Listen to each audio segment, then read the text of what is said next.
링컨 코세어입니다. 럭셔리 컴팩트 SUV 장르에 속하고요. 기본적인 프론트 디자인의 컨셉은 얼마 전에 시승을 했던 에비에이터와 같습니다. 클래식한 느낌의 그릴, 그리고 약간의 라운드가 인상적인 LED 타입의 헤드램프는 전체적인 디자인의 완성도를 높여주고 있고요. 먼저 헤드램프를 한번 야간에 살펴보실까요? 앰비언트 라이트는 컵홀더, 크러쉬패드 상단, 그리고 발 공간을 비춰주고 있고요. 도어 쪽에도 도어 안쪽 해치 쪽하고 맵포켓, 앞뒤 모두 적용이 되어 있습니다. 컵홀더 앞쪽으로 은은하게 링컨의 엠블럼이 형상화돼서 야간에 빛을 발하죠. 이게 지금 헤드램프가 아닙니다. 안개등만 킨 겁니다. 그리고 LED 타입 헤드램프 켰는데 직진성이 굉장히 좋습니다. 그다음에 광원의 폭도 좋은 편이고 확실히 프로젝션 타입이 이렇게 좀 모아주는 게 있는 것 같습니다. 그리고 화면에는 어떻게 보이실지 모르겠는데 백색에 가까워요. 태양광보다 조금 더 맑은 느낌, 맑은 백색의 느낌이 들고요. 오토라이트기는 포함이 되어 있고 상하향의 변화 폭도 큰 편이고, 잘 보시면 상하향으로 변환을 시켰을 때 광원의 폭에 줄어들고 늘어나는 게 이렇게 편차가 크지 않은 것 같습니다. 그렇죠? 도어락을 해제하면 약간의 세레머니가 표현이 되고요. 아래쪽에 링컨 엠블럼을 형상화시킨 퍼들램프가 들어옵니다. 그리고 도어 캐치 쪽을 보시면 야간에 쉽게 찾을 수 있도록 안쪽에 조명이 들어와 있고 B필러 숫자판에도 조명이 들어오네요. 아래쪽에 잔상 같은 것들도 그렇게 많이 남지 않고요. 실내에서 봤을 때보다 훨씬 밝은 걸 느끼실 수가 있죠. 야간에 전체적으로 점등된 모습입니다. 헤드램프 안쪽에 DRL이 있고 방향지시등은 밑으로 분리가 되어 있고 그 아래쪽에 안개등 LED 타입으로 자리 잡고 있습니다. 아웃사이드 미러 커버 쪽에 LED 사이드 시그널 자리 잡고 있고요. 테일램프 역시 LED 타입이고요. 얇고 길게, 그리고 가운데도 쭉 이어져 있기 때문에 날렵하면서도 실제보다 조금 더 안정감 있는 모습이 연출이 되네요. 본넷의 느낌이나 후드로 이어지는 라인들이 과거의 어떤 향수를 불러일으키는 그런 느낌이 있습니다. 레트로 디자인이라고 표현을 드려도 될까요? 하단부의 프론트 스커트는 크롬 가니쉬를 길게 가져가고 있으면서 바디 컬러랑 다른 형태를 띠고 있습니다. SUV의 느낌을 조금 자아내고 있고요.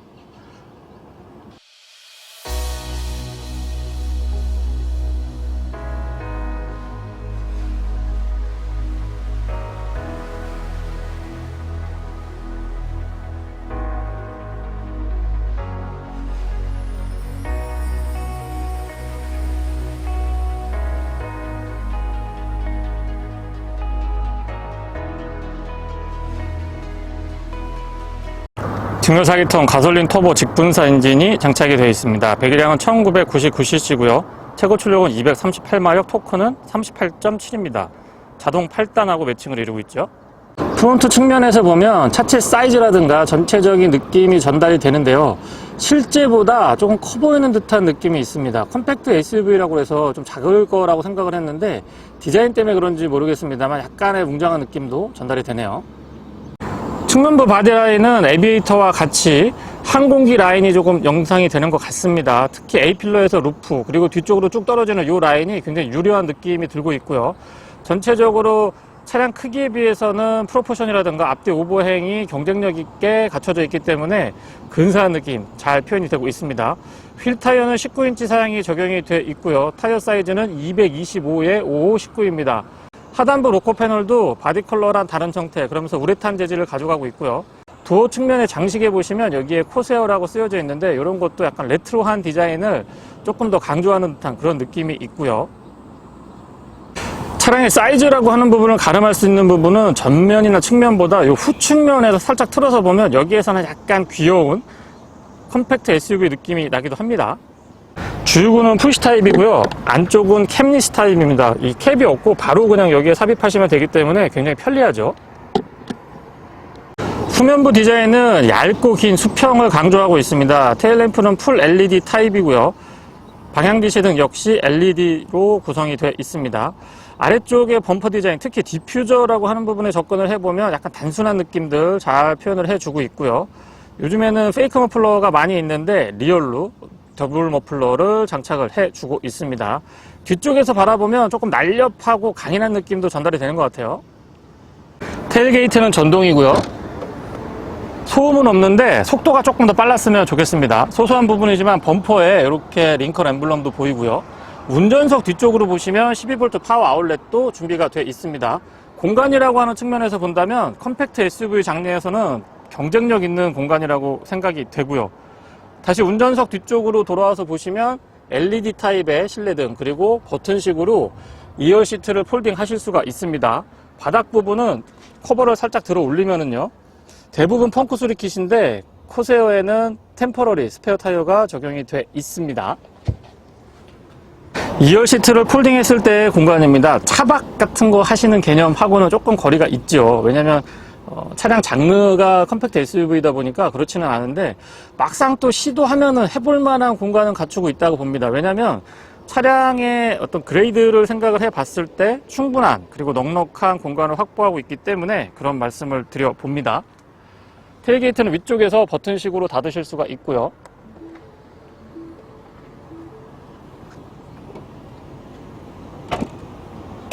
실내를 살펴보도록 하겠습니다. 스마트 키는 약간 크고요. 클래식한 느낌이 있죠.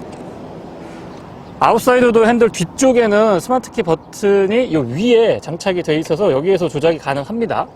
그리고 앞쪽으로 보시면 역시 이 위쪽에 있고, 손을 그냥 잡아서 딱 잡아당기면 이게 열릴 수 있도록 준비가 되어 있습니다. 그리고 링컨 차량들, 포드 링컨 차량들 보시면 B필러 이 측면에 보면 여기에 번호를 인식을 해서 차를 열고 닫을 수도 있습니다.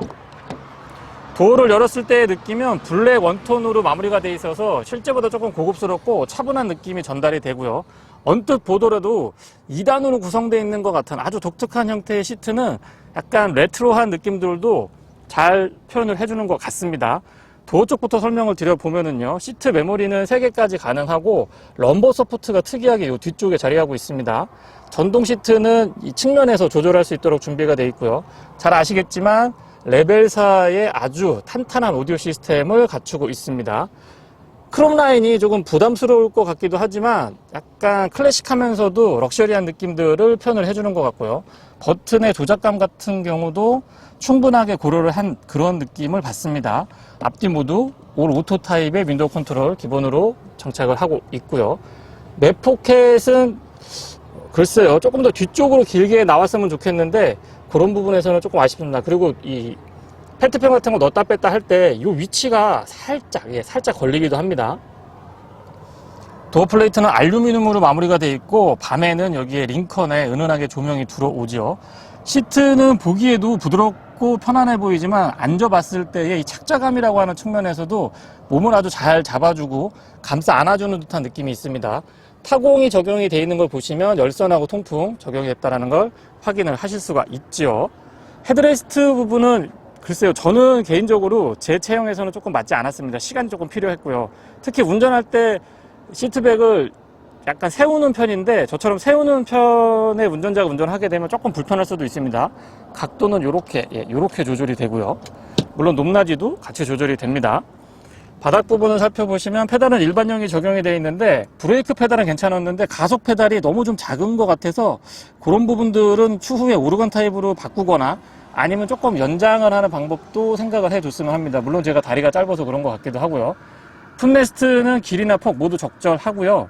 본닛은 레버로 2번 잡아당기시면 앞쪽에서 별도의 조작 없이 여실 수가 있습니다.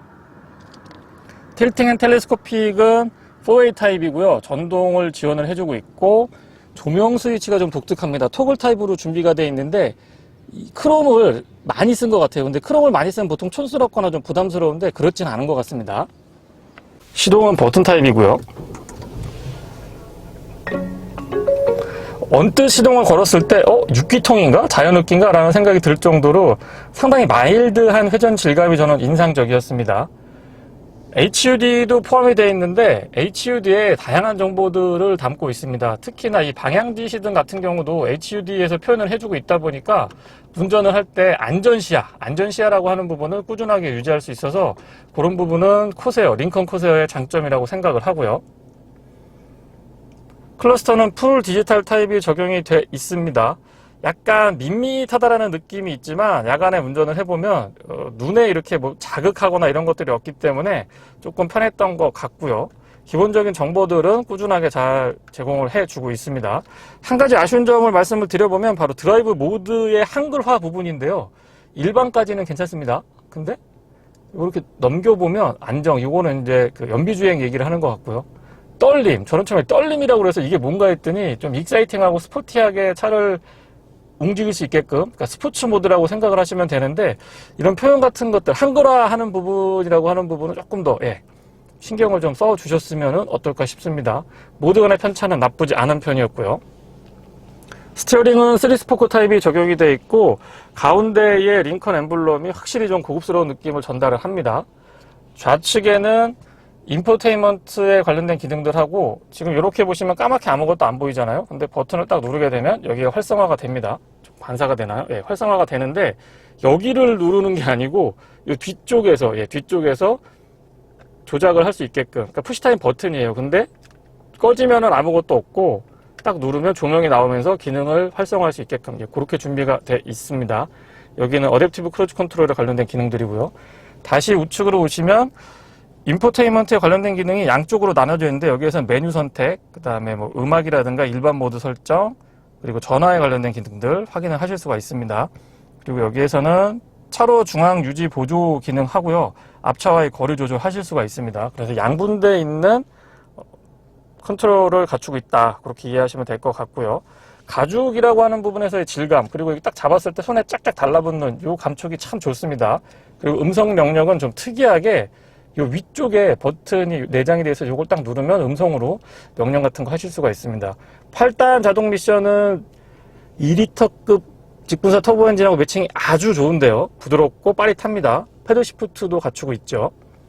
센터에는 레이블 사이의 스피커 널쩍하게 자리 잡고 있고, 이 AV의 패널에 대해서는 이제 조금 올드 패션드한 느낌이 있죠. 사실 이 정도 차급이면 와이드 타입의 고해상도가 들어가 줘야 되는데, 그런 부분은 저는 조금 아쉬운 점으로 말씀을 드려봅니다. 하지만 작동을 해봤을 때 이 조작감이라고 하는 부분, 애플 카플레이, 안드로이드 오토와의 어떤 호환성, 이런 측면에서는 상당히 좀 매끄럽게 운영을 잘 해주고 있다는 점도 말씀을 드리고요.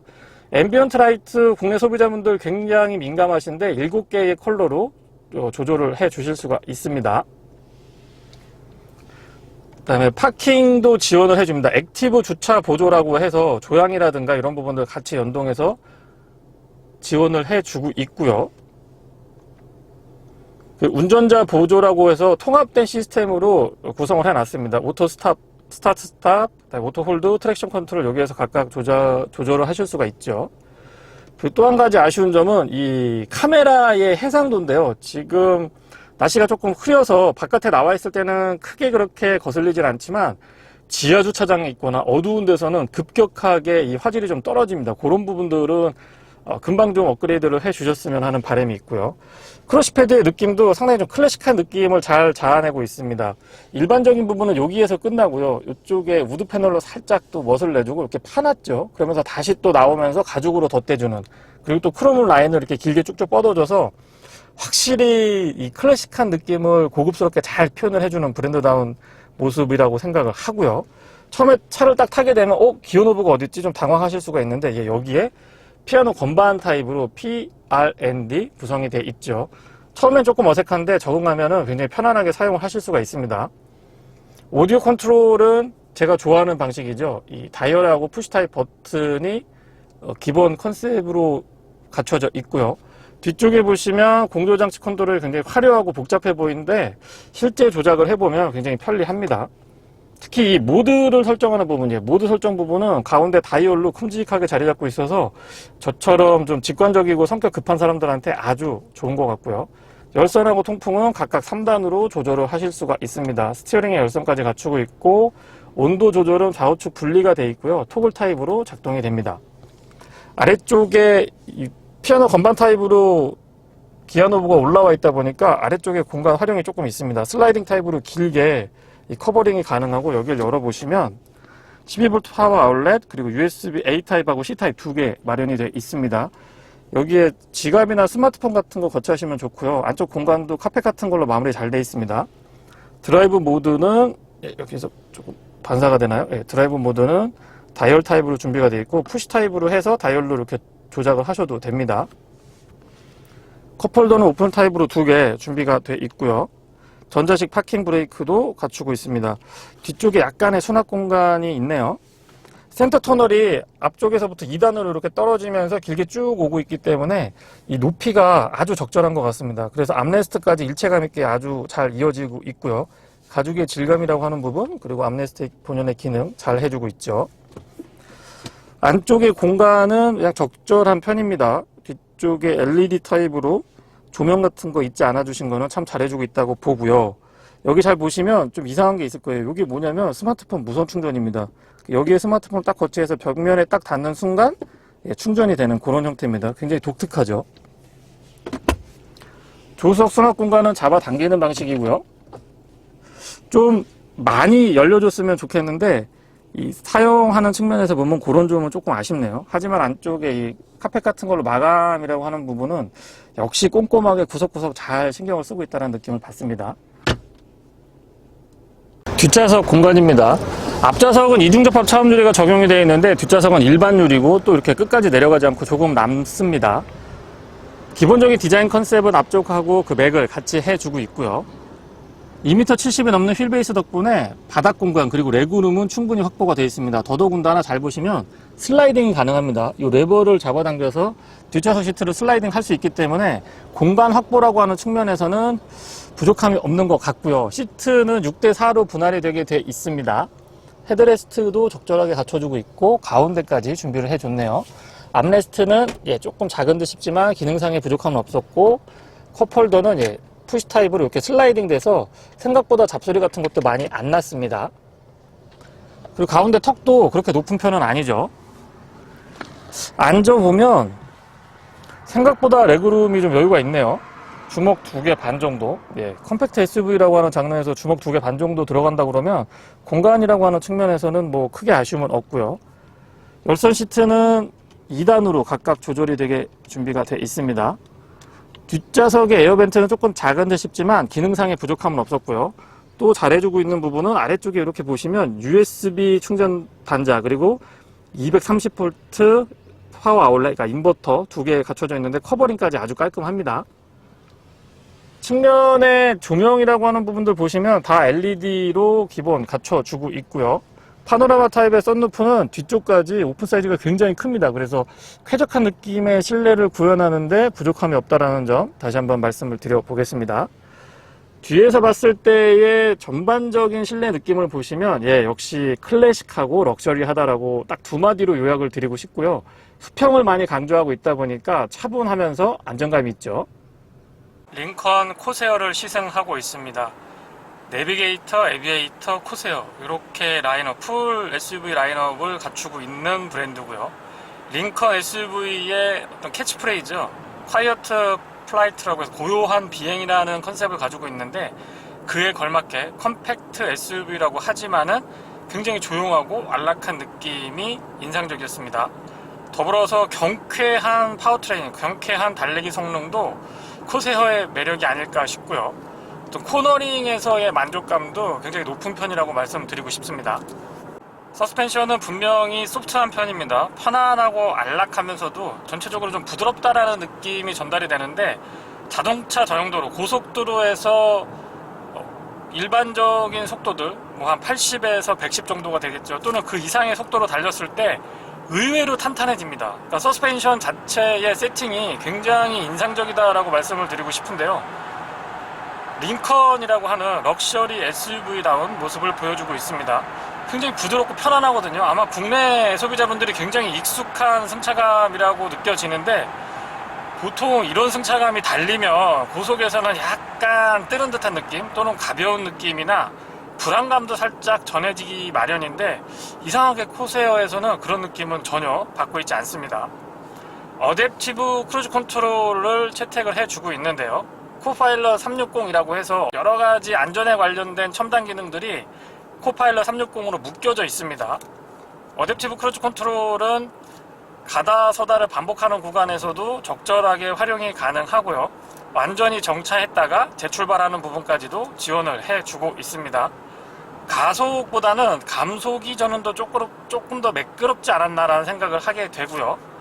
앞차와의 거리 조절은 하나, 둘, 셋, 넷, 네 단계로 조절이 가능하고 그 단계마다의 선도 좀 명확한 것 같습니다.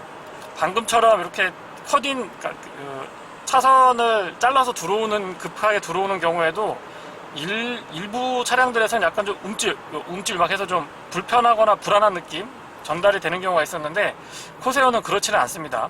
제동도 굉장히 부드럽고 가속도 좀 부드러운 편에 속하고요.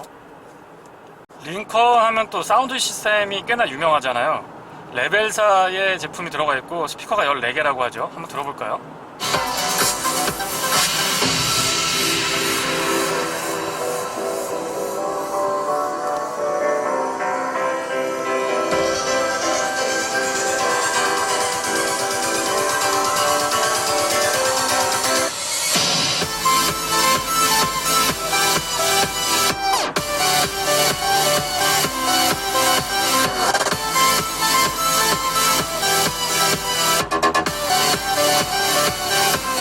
예, 일반적으로 마크 레빈스, 뭐 B&O, BMW 이런 거에 우리가 많이 익숙한데, 레벨이라고 하는 제조사의 사운드 시스템도 출중합니다. 중음, 고음, 저음 모두 다 각각의 영역에서 탄탄한 느낌들 잘 전해주고요. 일반 오디오에서 안 들리던 소리가 들리면 일단 이제 저 같은 막귀 입장에서는 좋은 오디오구나 라는 생각을 하게 됩니다. 그리고 중음대하고 저음대의 어떤 밸런스라는 측면에서도 수준 높은 고급스러운 느낌의 좀 고급진 소리가 들리는 것 같아요. 뒷좌석에서 시승 이어가 보고 있습니다. 차량 크기에 비해서 뒷좌석에 특히 레그룸하고 발 공간이 좋은 편이고요. 앞좌석 시트가 많은 공간을 차지하고 있지 않기 때문에 조금 더 쾌적한 느낌이 있습니다. 공간 자체는 경쟁 차량들보다 그렇게 많이 우월하다고 볼 수 없는데, 앞좌석이 생각보다 좀 얇은 시트, 얇은 타입을 채택을 하고 있다 보니까 공간에서의 활용도가 좀 높아 보입니다. 그리고 소형 SUV들, 컴팩트 SUV들에서 이런 게 있으면 참 좋은데요. 등받이 각도 조절 다 되고 슬라이딩까지 지원을 해줍니다. 그러니까 뒷좌석 공간을 좀 많이 사용하고 싶을 때는 슬라이딩을 해서 이 좌석을 좀 많이 확보하고요. 또 짐 공간을 확보할 때는 물론 폴딩도 되지만 슬라이딩을 앞에까지 밀어버리면 뒤쪽에 트렁크 공간을 조금 더 많이 확보할 수 있는 장점이 있습니다. SUV 시승할 때마다 제가 좀 민감하게 보는 부분인데요. 앞좌석하고 뒷좌석에 승차감 차이가 있나 없나를 확인을 꼭 합니다. 근데 링컨 코세어 같은 경우는 앞뒤 좌석의 승차감 차이는 거의 없고요. 뒷좌석에 의외로 좋았던 점은 이중접합 차감 유리가 아닙니다. 뒷좌석은 일반 유리인데 생각보다 조용했고요. 조금 아쉬운 점은 앞좌석에서는 느끼지 못했던 약간의 그 잔진동 같은 것들이 살짝 올라옵니다. 제가 가솔린 2리터 4기통 터보 엔진인데도, 직분사 터보인데도 앞좌석에서 마치 V6의 그 마일드한 느낌이 전해진다고 말씀을 드렸었는데요. 뒷좌석에 앉아보니까 승차감 좋고 넓고 쾌적하고 시야도 좋고 다 좋은데 조용하고 약간의 잔진동 같은 것들은 존재를 합니다. 엉덩이 끝부분으로 살살 올라오는 것 같아요. 뒷좌석은 두 명이 앉았을 때는 굉장히 여유가 있습니다. 이 앞뒤 길이에서는 여유가 있는데 생각보다 안장의 이 폭이 이렇게 넓은 편은 아닌 것 같아요. 그래서 성인으로 치면 셋이 앉기는 좀 좁습니다. 아이들 3명이 앉기에는 뭐 부족함 없는 공간이지만 성인 3명이 앉아서 장거리 이동하기에는 조금 불편할 것 같습니다. 등받이나 헤드레스트는 생각보다 편안했고요. 역시 조절이 가능하니까 조금 더 안락하게 저한테 맞춰서 이 등받이 각도 같은 거를 조절할 수 있어서 장거리를 타고 다녀봐도 좀 편안합니다. 4인 가족이 타기에 딱 좋은 것 같아요. 그리고 도심에서 운행을 할 때도 뭐 여성 운전자분들이 이 차를 운전하시더라도 어떤 크기에 있어서의 부담감 같은 것들은 있을 것 같지는 않습니다. 사이즈가 아주 경쟁력이 있죠. 와인딩 로드에서의 어떤 균형감, 안정감에 있어서는 동급에서 거의 최상위 수준이라고 말씀을 드려보고 싶습니다.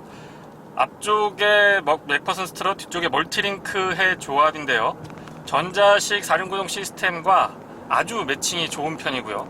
코너링을 했을 때의 이 라인을 읽고 나가는 느낌은 날카로움이 느껴진다라고 말씀드릴 수 있을 정도로 굉장히 만족감이 좋습니다. 무게 배분이라든가 무게 이동에 있어서도 차분한 모습 꾸준하게 보여주고 있고요. 셰시의 강성도 받쳐주면서 무게중심이 좀 낮게 깔려 있다 보니까 와인딩 로드에서의 재미는 뭐 거의 동급에서 최상위 수준에 올라갈 수 있을 정도는 되는 것 같습니다. 타고 내릴 때 승하차 시에 앞좌석도 마찬가지지만 뒷좌석에서도 굉장히 좀 제가 편안함을 느꼈는데요. 나이가 조금 있으신 분들도 타고 내리기 쉬웠고 아이들도 타고 내리기 쉬운 아주 절묘한 위치가 인상적이었습니다. 그런 부분이 아마 셰시의 어떤 무게중심이라고 하는 부분까지 연결을 지어주는 것 같고요. 오랫동안 차를 만들어 온 회사이기 때문에 기본기만큼은 출중하다라는 점 다시 한번 좀 언급을 드려봅니다. 직렬 4기통 직분사 가솔린 터보 엔진과 8단 자동 미션이 조합을 이루고 있습니다. 미션의 반응은 좀 리니어한 느낌도 들면서 스포츠 모드, 지금 한글로는 아쉽지만 떨림이라고 해석이 되어 있는데 어쨌거나 그 떨림 모드에서의 반응 속도, 그 다음에 미션에 오르고 내리고 하는 이런 그 순간순간 치고 나가는 느낌도 아주 좋았다라는 점 말씀을 드리고요. 링컨이라고 하는 브랜드, 미국 차에 대해서 제가 개인적으로 그렇게 선호하는 편은 아닙니다. 딱 몇 가지 미국 차 중에서 좋아하는 거 있고 나머지는 그렇게 선호하는 편은 아닌데 이 링컨이라고 하는 브랜드는 에비에이터를 타보고 제가 조금 놀랐었고요. 다시 코세어까지 이어지는 시승을 통해서 되돌아보게 되는 이런 브랜드였나? 이 정도였나? 라고 생각을 할 정도로 좀 전체적으로 다시 한번 살펴보고 있습니다. 고급감이라고 하는 측면, 클래식한 부분이라고 하는 측면에서는 뭐 예전부터 어느 정도 입지를 갖춰주고 있었던 브랜드임에 분명하지만 기본적인 달리기 성능이라든가 어떤 셰시 강성, 서스펜션 셋업, 엔진의 성능, 미션의 반응 이런 부분들의 조합도 상당 수준에 올라와 있다는 걸 다시 한번 느끼게 됩니다. 와인딩 로드에서의 재미를 생각을 해보면 뭐 이 정도면은 거의 굉장히 상위에 랭크될 수 있다라는 점 마무리 말씀으로 좀 드려보고요. 이 라인을 읽고 쭉 물고 들어가는 느낌이 너무 좋은 것 같아요. 승차감 자체가 딱 단단하거나 막 이런 느낌은 아니거든요. 약간 소프트한 편, 부드러운 편인데 지금 과속방 시터 넘을 때도 부드럽죠. 부드러운 편인데도 코너링에서 버텨주는 게 되게 신기할 정도로 민감도가 높고 날카롭습니다. 코너링이. 무게중심 이동이 정말 안정적인 것 같아요. 스티어링은 보타 같은 것도 많이 일어나지 않고 꾸준하고 묵직한 느낌 아주 좋습니다. 가속 페달하고 브레이크 페달은 반응이 굉장히 민감한 편입니다. 특히 가속 페달은 저는 V6 터보 엔진인가? 라고 착각이 들 정도로 살짝만 밟아줘도 욱욱하고 치고 나가는 느낌이 아주 재미있었고요. 브레이크 페달 역시 초반부터 담력이 굉장히 강한 편이고 도심에서 주행할 때는 제 생각에는 약간의 이 적응 기간이 필요하지 않나라는 생각이 듭니다. 그 정도로 민감도가 높은 편이기 때문에 그런 부분에서는 조금의 적응 기간이 필요할 것 같고요. 실내 리뷰할 때도 살짝 언급을 드렸습니다만 가속 페달이 조금 짧은 듯한 느낌이 있습니다. 물론 제가 다리가 짧아서 그런 것 쓸 수 있을 것 같긴 합니다만은 어쨌거나 오르간 타입을 적용을 해줬으면 뭐 바로 정리가 되는 부분이었고요. 가속 페달을 조금 더 길게 해줬으면 운전할 때 이질감이 덜하지 않을까, 뭐 크게 이상이 있거나 이렇다는 의미는 아닙니다. 이질감 같은 부분을 조금 더 낮출 수 있다는 측면에서 언급을 좀 드려보는 편이고요. HUD는 방향지시 등까지 표시가 됩니다. 다양한 정보들을 폭 넓게 담고 있다 보니까 안전운전에 도움이 됩니다. 왜냐하면 HUD만 바라보더라도 웬만한 기능들이 체크가 됩니다. 시계도 있고요, 온도도 있고, 어댑티브 크루즈 컨트롤의 셋업, 그리고 방향지시 등까지 표시가 되니까 그런 부분에서는 경쟁력이 조금 있는 것 같고요. 연비는 복합 연비가 9.2인가로 제가 기억을 하고 있고 도심에서는 8km대, 고속도로에서는 11km대로 기억을 합니다. 지금처럼 국도 구간을 약 60에서 80 정도로 달렸을 때는 13.5까지 확인을 했고요. 고속도로에서 90에서 한 110 정도, 일반적인 수준이죠. 그렇게 어댑티브 크루즈 컨트롤을 사용해서 좀 탄력적으로 운행을 했을 때는 12.8, 12.5, 그러니까 11km는 훨씬 넘는 연비 어렵지 않게 확인을 하실 수가 있습니다. 가솔린 4기통 직분사 터보 엔진임에도 불구하고 이 회전 질감이라고 하는 부분을 언급을 드려보면 굉장히 마일드합니다. 마치 V6 엔진의 느낌을 받을 정도로 보통 직분사 가솔린 터보 엔진 4기통에서 2리터의 친구들을 보면 좀 터프하거든요. 터프하고 좀 괄괄하고 약간 거슬린다 싶을 정도의 반응들이 일반적인데 코세오는 그렇지 않습니다. 파워트레인에 대한 만족도도 저는 대단히 좀 높은 점수를 주고 싶고요. 특히 엔진의 회전 질감은 전 영역대에서 고르게, 그리고 두둑한 토크감 38 정도로 기억을 하는데 토크밴드도 보시면 이렇게 위로 띄워놓고서는 계속 그걸 유지를 해주다 보니까 파워트레인에 있어서는 뭐 아쉬운 점은 거의 느껴지지 않고요. 저속에서의 반응도 안정감이 높은 편이기 때문에 더욱더 만족도가 높았습니다. 뒤쪽의 배기음도 약간 인위적이지 않고 앞쪽에는 좀 마일드한 느낌이 들었다면은 뒤쪽에서는 좀 강인한 느낌? 약간 카랑카랑한 느낌이 살아 있습니다. 그래서 운전할 때의 어떤 재미라고 하는 측면에서는 확실히 도움을 많이 주고 있는 것 같고요. 소음하고 진동 부분은 아쉬움이 없는 편입니다. 특히나 이 바닥에서 올라오는 노면소음, 타이어 마찰형 같은 거 아주 잘 대응을 해주고 있고, 앞쪽에는 이중접합 차음 유리가 적용이 돼 있다 보니까 A필러 쪽에서 풍절음도 그렇게 거슬리는 편은 아닙니다. 뒤쪽까지 이중접합 차음 유리가 있었으면 조금 더 정숙하지 않았을까라는 생각이 들고요. 한 100에서 120까지 달리더라도 워낙에 이 측면에서 보면 비행기 라인이 연상이 될 정도로 굉장히 유려한 곡선미를 자랑을 하죠. 그러다 보니까 달렸을 때 A필러 쪽에서의 풍절음도 그렇게 큰 편은 아닙니다. 차량이 어떻게 보면 커 보이고 어떻게 보면 약간 작아 보이고 그런데 실내에서 느꼈을 때는 아주 적절한 것 같습니다. 이 맞춤형 정장을 입고 있는 듯한 느낌? 기성복이 아닌 마치 맞춤형 정장을 입고 있는 듯한 느낌을 주는데요. 제가 체구가 그렇게 큰 편이 아니라서 더욱더 만족도가 높은 게 아닌가 싶습니다. 참고로 미국에서는 뭐 컴팩트 SUV다 막 이렇게 이야기를 하지만 국내 시장으로 들어온다라고 하면 투싼하고 산타페 중간 정도 크기이기 때문에 작지도 크지도 않은 아주 경쟁력 있는 사이즈라고 생각을 합니다. 운전 시야는 넓고 밝은 편입니다. 너무 이 벨트 라인이 올라와도 조금 답답하고 벨트 라인이 너무 낮으면 살짝 불안하거든요. 그 중간에 딱 걸쳐져 있는데 굉장히 눈도 편안하고 전방 시야도 탁 트여 있는 편이죠. 더더군다나 A필러 쪽 끝부분 보시면 여기 작은 창이 있는데요. 아웃사이드 미러를 A필러 끝에 고정하지 않고 이 도어 쪽에 플래그 타입으로 뺐기 때문에 측면에서의 시야도 굉장히 좋은 편에 속하고요. 또 아웃사이드 미러 자체가 보기보다 굉장히 큼직합니다. 그래서 뒤쪽을 바라볼 수 있는 어떤 시야도 굉장히 탁월하게 확보가 되어 있습니다. 디자인으로 봤을 때는 좀 좁지 않을까? 라는 이런 우려도 있었는데 실제 운행을 해보면 룸밀러도 그렇고 아웃사이드 미러도 그렇고 보기보다는 시야가 굉장히 좋은 편이죠. 시속 100km는 1750, 1800rpm 정도에서 구현이 되고 있는데 8단에 고정을 한다라고 예상을 해보면 기어비를 조금 더 넓게 가져가도 좋지 않았을까라는 생각을 합니다. 그랬으면 아마 14km, 15km대의 연비도 확인할 수 있었던 것 같은데요. 어쨌거나 고속도로에서는 약 12km, 12.5에서 13.5 정도의 연비를 유지해 줬습니다.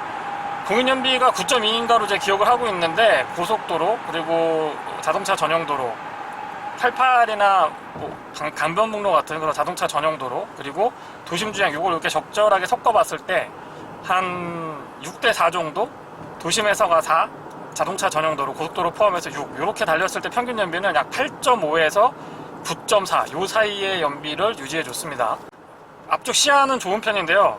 실내 리뷰 때도 살짝 언급을 드렸습니다만은 AVN이 8인치거든요. 요거는 조금 개선의 여지가 있어 보입니다.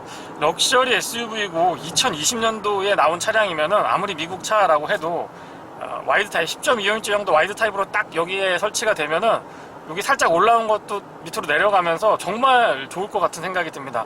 반면에 안드로이드 오토나 애플 카플레이와의 연동 그리고 음성 명령까지 다 혼용해서 사용을 할 수 있다 보니까 그런 호환성 측면에서는 부족함이 없고요.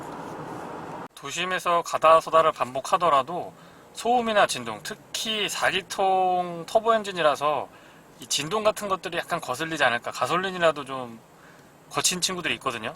근데 코세어의 2.0 GTDI 엔진은 그렇지는 않습니다. 차량의 사이즈가 좀 컴팩트하다 보니까 도심에서 좁은 골목길이나 아니면 차가 많은 곳에 이동을 좀 하실 때에도 그렇게 이 차에 대한 부담은 일단 없습니다. 그렇다고 또 실내가 많이 좁느냐? 그렇진 않은 것 같아요. 물론 제가 체구가 크지 않기 때문에 그렇게 느끼는 것 같기도 하지만요.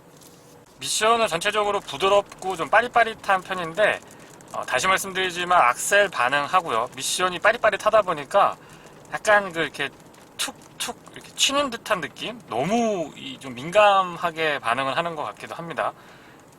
일반적인 주행, 그러니까 자동차 전용도로나 외곽에서 고속도로 같은데 주행을 했을 때는 크게 느껴지지 않았는데요.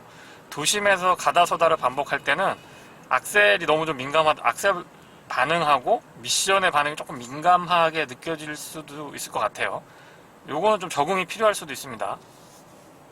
왕복 10km가 되지 않는 극심한 정체의 도심 구간만 운행을 했을 때의 최저 연비는 7.7에서 8.5, 통상적으로는 8km 정도 유지를 해주는데 그 사이를 좀 왔다 갔다 하긴 했습니다.